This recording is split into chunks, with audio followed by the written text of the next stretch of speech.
ओम जयंती मंगला काली भद्रकाली कपालिनी दुर्गा क्षमा शिवा धात्री स्वाहा स्वधा नमोस्तुते। ओम दुम दुर्गाय नमः। जय माता रानी। दोस्तों, आपके अपने चैनल धर्म साधना में आपका बहुत बहुत स्वागत है। माँ भगवती जगदम्बा दुर्गा की कृपा सदैव आप और आपके समस्त परिवार पर बनी रहे। दोस्तों, आज की वीडियो में आप सुनने वाले हैं दुर्गा सप्तशती का चौथा अध्याय, और इससे पहले आप सुनेंगे अर्गला स्तोत्र का पाठ। नवरात्रि के तीसरे दिन माँ भगवती दुर्गा के तीसरे स्वरूप माँ चंद्रघंटा की पूजा की जाती है।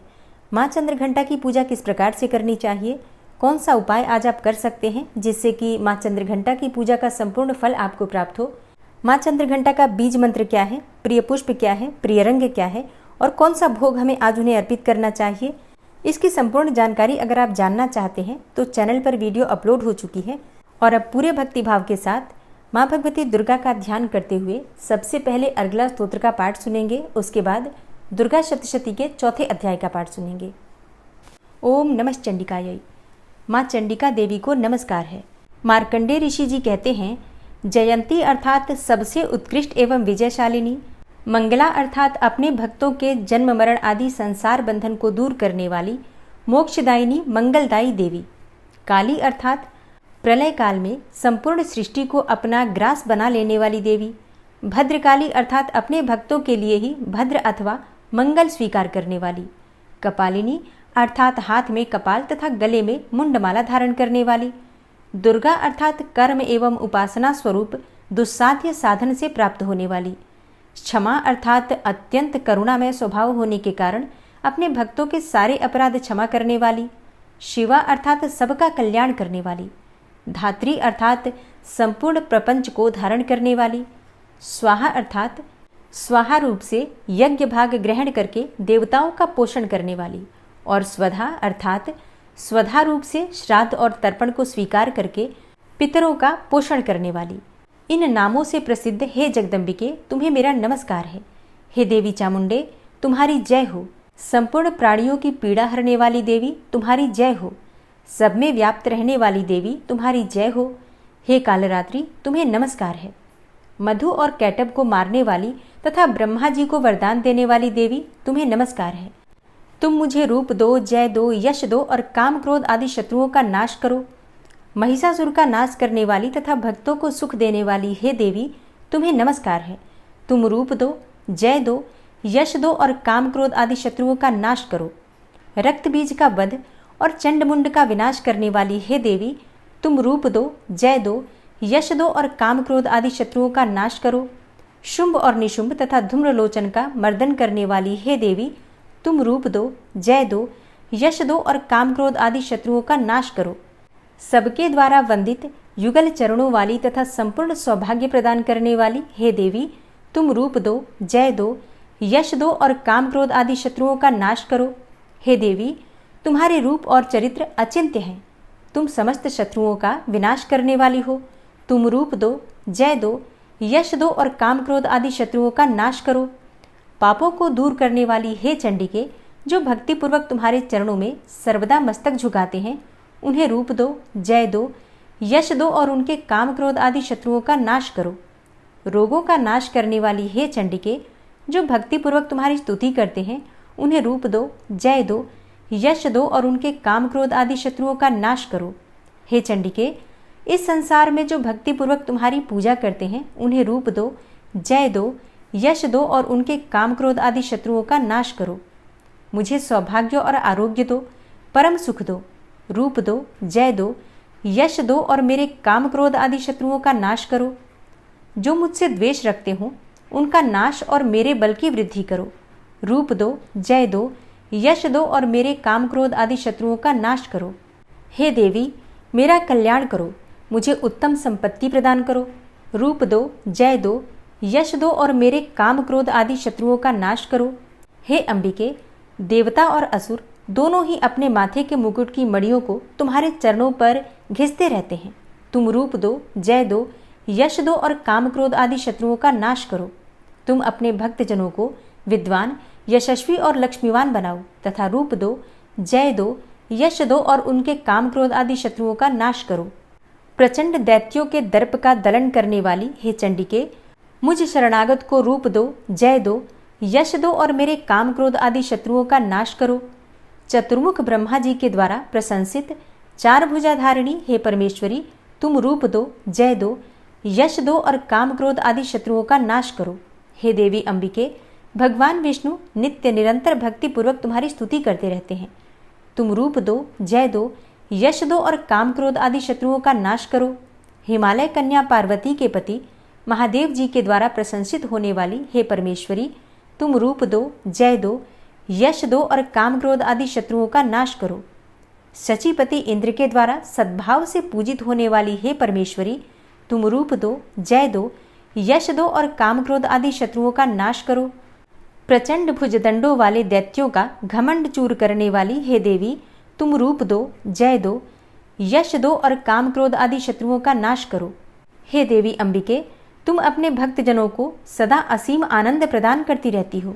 मुझे रूप दो, जय दो, यश दो और मेरे काम क्रोध आदि शत्रुओं का नाश करो। मन की इच्छा के अनुसार चलने वाली मनोहर पत्नी प्रदान करो, जो दुर्गम संसार सागर से तारने वाली तथा उत्तम कुल में उत्पन्न हुई हो। जो मनुष्य इस अर्गला स्तोत्र का पाठ करके सप्तशती रूपी महास्तोत्र का पाठ करता है, वह सप्तशती की जप संख्या से मिलने वाले श्रेष्ठ फल को प्राप्त होता है। साथ ही वह प्रचुर संपत्ति भी प्राप्त कर लेता है।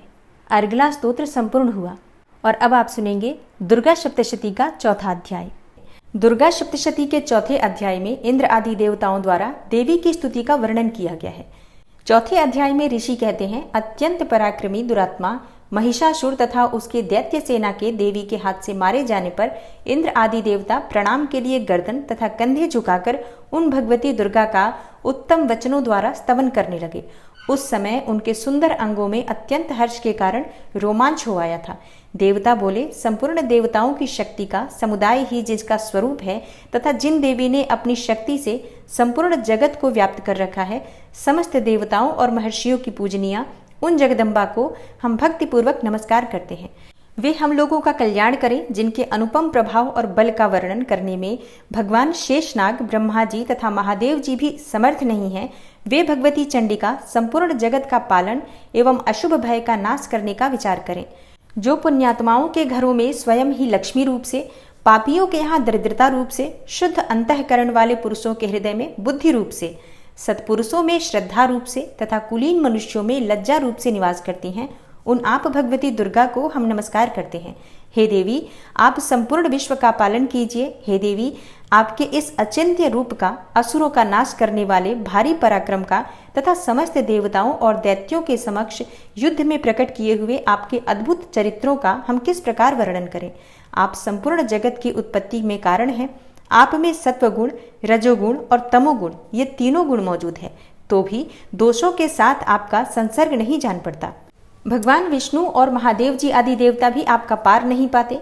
आप ही सबका आश्रय हैं। यह समस्त जगत आपका अंशभूत है, क्योंकि आप सबकी आदिभूता, अव्याकृता, पराप्रकृति हैं। हे देवी, संपूर्ण यज्ञों में जिसके उच्चारण से सब देवता तृप्ति लाभ करते हैं, वह स्वाहा आप ही हैं। इसके अतिरिक्त आप पितरों की भी तृप्ति का कारण हैं, अतएव सब लोग आपको स्वधा भी कहते हैं। हे देवी, जो मोक्ष की प्राप्ति का साधन है, अचिंत्य महाव्रत स्वरूपा हैं, समस्त दोषों से रहित, जितेंद्रिय, तत्व को ही सार वस्तु मानने वाले तथा मोक्ष की अभिलाषा रखने वाले मुनिजन जिनका अभ्यास करते हैं, वह भगवती पराविद्या आप ही हैं। आप ही शब्द स्वरूपा हैं। अत्यंत निर्मल ऋग्वेद, यजुर्वेद तथा उद्गीत के मनोहर पदों के पाठ से युक्त सामदेव का भी आधार आप ही हैं। आप देवी, त्रयी, तीनों वेद और भगवती छहों ऐश्वर्यों से युक्त हैं।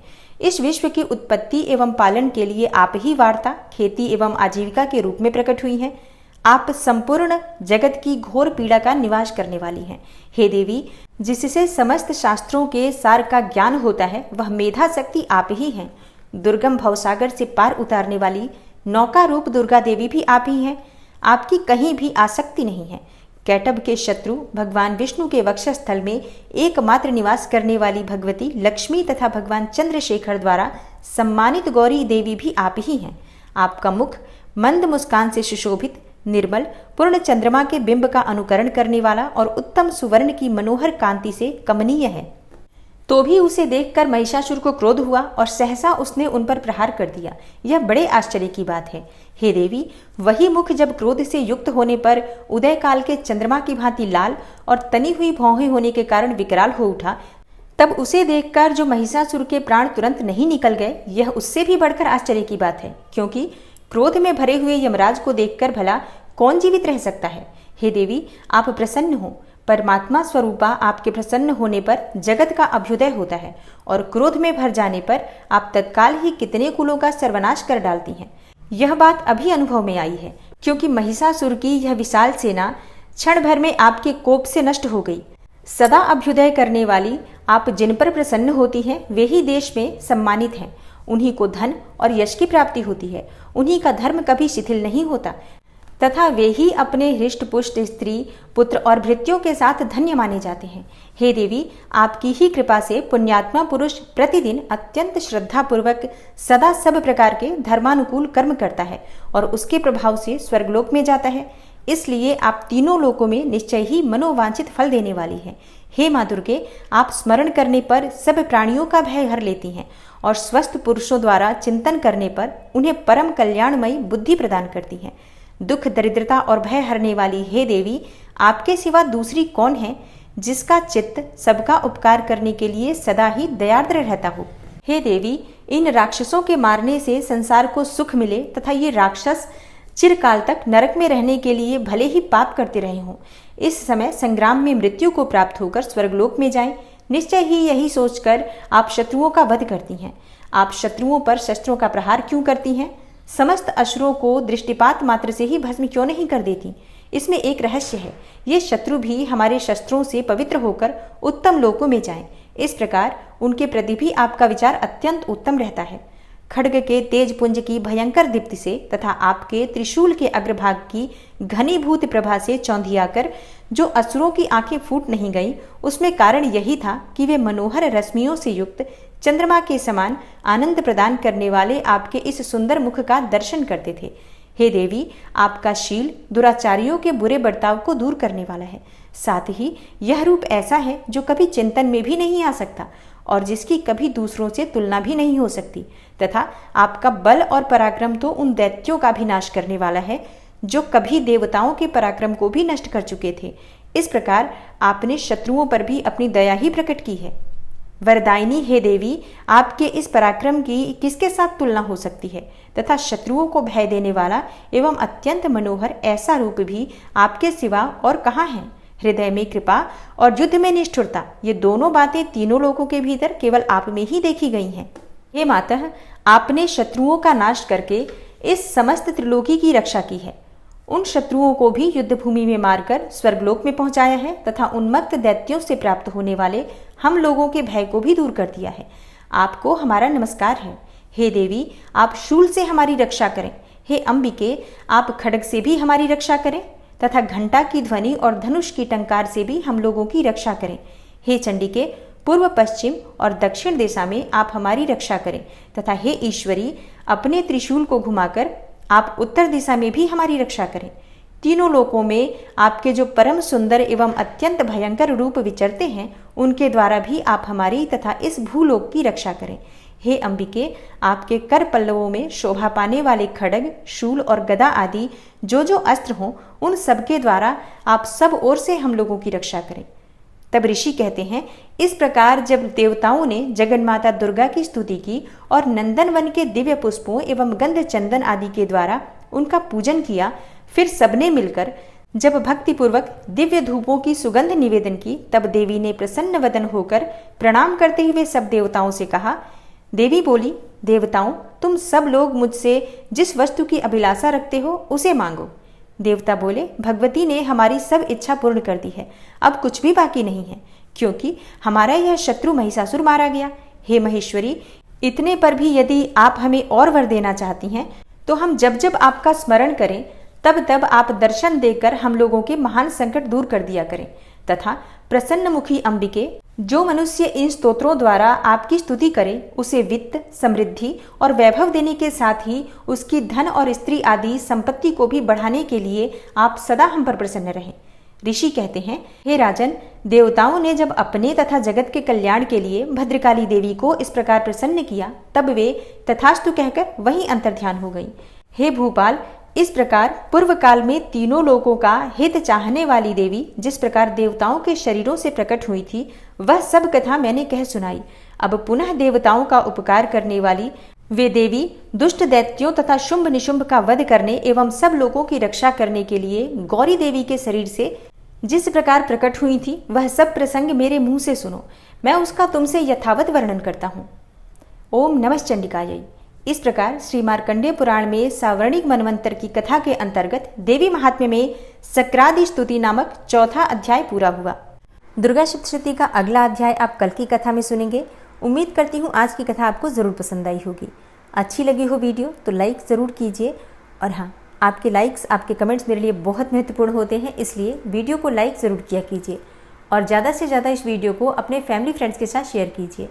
चैनल पर पहली बार आए हैं, अगर अभी तक आपने चैनल को सब्सक्राइब नहीं किया है तो आज की वीडियो अगर आपको अच्छी लगे तो चैनल को सब्सक्राइब करके बेल आइकन को ज़रूर प्रेस कर लीजिए। इससे ये होगा कि इस चैनल पर जो भी नई वीडियो अपलोड होंगी उनकी नोटिफिकेशन आपको सही समय पर प्राप्त होगी। मिलती हूँ मैं आपसे अगली वीडियो में, तब तक के लिए नमस्कार।